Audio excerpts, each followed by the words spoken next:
Paragraph 12, settlement and other expenses. Paragraph 12A, which I'll tell you, just give you a heads up, what we talk about very most in this section is paragraph 12A1B. You'll hear it over and over again in your real estate career. 12A1B right now is this section that says it's an amount for the seller to pay towards the buyer. So that's going to be our highlight. Let me just read through a little bit. And it just says that the following expenses must be paid at or prior to closing. And then it says expenses payable by seller or seller's expenses. And it does clarify what expenses are due from the seller on every transaction. This is just the normal transactions per the promulgated forms from TREC. So if you have a seller that's like, I don't know why I would pay that, well, you can point them right back to here because it is very clear in the contract what the seller is normally accustomed to paying. And so that's release of existing liens, including prepayment penalties and recording fees, release of seller's loan liability, tax statements or certificates, preparation of the deed, 1/2 of the escrow fee, which an escrow fee is a fee that's charged by the title company. Sometimes it's called a settlement fee, sometimes it's called a closing fee, but it's just their kind of general catch-all fee. We'll tell you in this market right now, it's normally between $350 and $500 per side. And so that 1/2 would be that $350, let's say, that's on there. And other expenses payable by seller under this contract. Okay.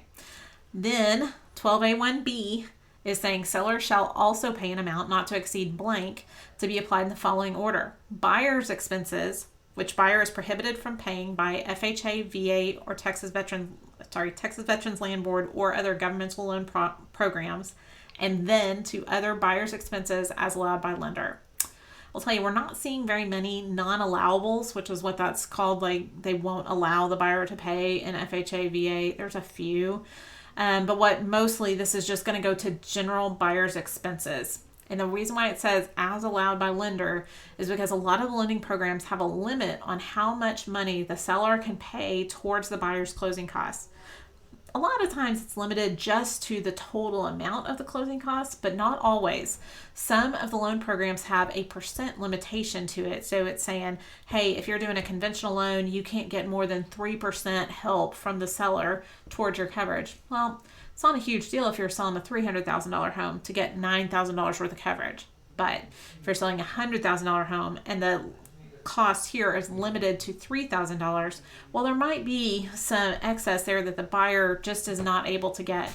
So if that was the case, like let's say there was $5,000 total buyer's expenses and the seller was capped at only contributing $3,000.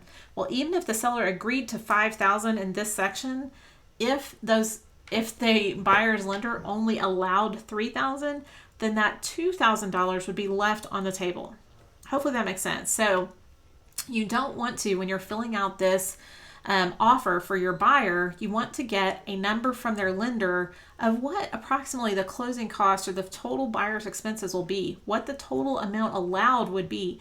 Because if you just throw in $10,000 there and the actual expense is only $6,000, well, then the seller planned on paying $10,000, but lucky them, they're not going to have to pay $10,000 because the buyer's expenses didn't actually add up that high. Now, the buyer could go back to the seller and say, hey, we need to lower the sales price $4,000, and I'm going to lower this $4,000, same net to you.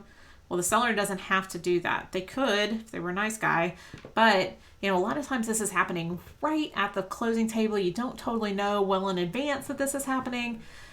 So you want to make sure that you, as their fiduciary, are talking with the buyer and the buyer's lender to make sure that that number is somewhat close to the number that is there.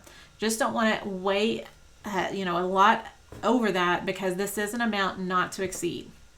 All right, then it clarifies in paragraph 12A2 what the buyer's expenses are, and it's things like you would expect: appraisal fees, loan application fees. I'm not going to read through all of that because it's basically all the fees, all the closing costs, that's all rolled into that. There may be, and that's where you would want to check with your lender, like maybe that they wouldn't allow escrow accounts set up to be part of that or something. I don't know. It does change from time to time for different loan programs. And so you'd want to just check with that lender to make sure that you're putting an appropriate amount into 12A1B. All right. Then just 12B, it says, if any expense exceeds an amount expressly stated in the contract for such expense to be paid by a party, that party may terminate this contract unless the other party agrees to pay such excess.